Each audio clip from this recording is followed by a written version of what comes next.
IPL 2026 mini auction में काफी बड़े बड़े प्लेयर्स सोल्ड रहे और कुछ बड़े प्लेयर्स अनसोल्ड भी रहे। इस ऑक्शन में कैमरन ग्रीन को कोलकाता नाइट राइडर्स ने खरीदकर अपनी टीम में शामिल किया है। इट मींस आईपीएल 2026 में कैमरन ग्रीन ऑस्ट्रेलिया के धुरंधर ऑलराउंडर केकेआर की तरफ से खेलते भी दिखाई देंगे। इससे पहले आईपीएल इतिहास के सबसे महंगे ओवरसीज विदेशी खिलाड़ी मिचेल स्टार्क थे, जिनकी प्राइस थी 24 करोड़ 75 लाख रुपए। लेकिन अब कैमरन ग्रीन बन चुके हैं आईपीएल इतिहास के सबसे एक्सपेंसिव, सबसे महंगे ओवरसीज विदेशी खिलाड़ी, जिन्हें 25 करोड़ 20 लाख रुपए में केकेआर ने आईपीएल 2026 मिनी ऑक्शन से खरीदकर अपनी टीम में शामिल किया है। अब कैमरन ग्रीन का जब नंबर आता है तो सबसे पहले उनकी पुरानी टीम मुंबई इंडियंस ही बोली लगाती है। हालांकि इनके पास पैसे बिल्कुल भी नहीं थे। उसके बाद राजस्थान रॉयल्स काफी हद तक बोली लगाती है। इनके पास अच्छा खासा पर्स बैलेंस भी नहीं है और इनके पास ऑलरेडी ऑलराउंडर थे जडेजा और सैम करन के तौर पर। Chennai super Kings Cameron green पर 25 करोड़ तक बोली लगाती है। 25 करोड़ तक ये हार जाते हैं रेस को और कोलकाता नाइट राइडर्स ये रेस जीत जाती है 25 करोड़ 20 लाख रुपए में। तो ये पहले ही एक्सपेक्टेड था कि Cameron green Kolkata night Riders की टीम में ही जाएंगे और सीएसके और केकेआर के बीच एक तगड़ी बिडिंग वॉर देखने को मिलेगी। बिल्कुल ऐसे ही हुआ। लेकिन एक बात आपको बता दी कि जो 25 करोड़ 20 लाख रुपए में कैमरन ग्रीन बिके, ये सभी प्राइस, ये सभी पैसे कैमरन ग्रीन को नहीं मिलेंगे। सिर्फ 18 करोड़ रुपए ही मिलेंगे। बाकी के पैसे बीसीसीआई ही रखेगा प्लेयर वेलफेयर फंड में। इसके अलावा डेविड मिलर काफी सस्ते में बिक जाते हैं। जी हां, 2 करोड़ रुपए में ही दिल्ली कैपिटल्स इन्हें खरीद कर अपनी टीम में शामिल कर लेती है। अब इनका नाम काफी पहले आता है। टीम में ज्यादा इंटरेस्टेड नहीं थी। दिल्ली कैपिटल्स ने सिर्फ इंटरेस्टेड दिखाया और डेविड मिलर को सिर्फ 2 करोड़ में ऑक्शन से खरीद कर अपनी टीम में शामिल कर लिया है। इट मींस डेविड मिलर अब दिल्ली कैपिटल्स की तरफ से खेलेंगे आईपीएल 2026 और ये काफी अच्छा बाय है। दिल्ली कैपिटल्स के लिए काफी सस्ते में मिल गए। इसके अलावा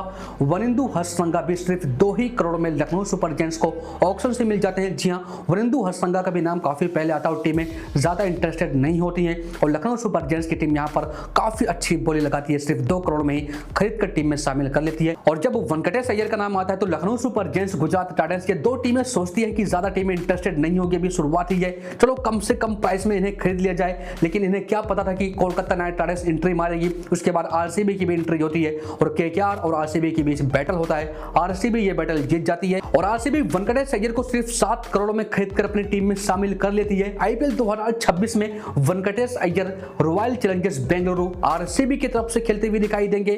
जी हां, वेंकटेश अय्यर जी वही वेंकटेश अय्यर है जो लास्ट ईयर आईपीएल ऑक्शन में 23 करोड़ 75 लाख रुपए में बिके थे। इस बार सिर्फ 7 करोड़ में ही आरसीबी की टीम में गए, तो ये काफी अच्छा बाय है आरसीबी के लिए। और जब विकेट कीपर्स का स्लॉट आता है तो दिल्ली कैपिटल्स और केकेआर ये 2 टीमें ऐसी थी जिन्हें हर हाल में विकेट कीपर्स चाहिए ही चाहिए थे और केकेआर की टीम ने आईपीएल 2026 मिनी ऑक्शन से फिन आलन को, न्यूजीलैंड के विकेट कीपर बल्लेबाज को, उनके बेस्ट प्राइस मात्र 2 करोड़ में ऑक्शन से खरीदकर अपनी टीम में शामिल किया। तो फिन आलन केकेआर की तरफ से खेलेंगे as a wicket keeper batsman, जबकि बेन डेकट इंग्लैंड के विकेट कीपर बल्लेबाज को दिल्ली कैपिटल्स उनके बेस्ट प्राइस 2 करोड़ में खरीदकर अपनी टीम में शामिल कर लेती है। यानी कि बेन डेकट आईपीएल 2026 में दिल्ली कैपिटल्स की तरफ से खेलेंगे।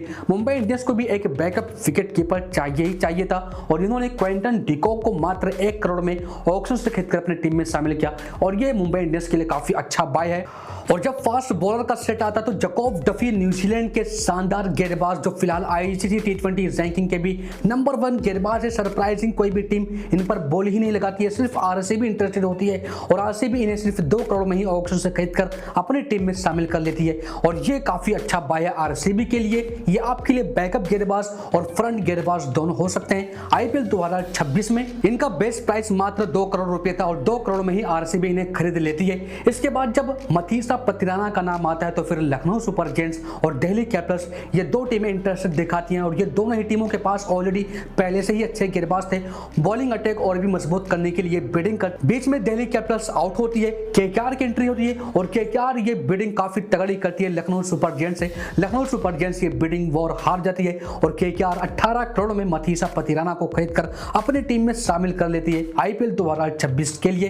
तो आईपीएल 2026 में मथीसा पतिराना केकेआर की तरफ से खेलने वाले हैं और केकेआर को मथीसा पतिराना चाहिए ही थे क्योंकि इनके पास वैसा डेथ ओवर का गेंदबाज नहीं था, इस तरह का गेंदबाज नहीं था। पहले स्टार्क थे, उन्हें छोड़ दिया।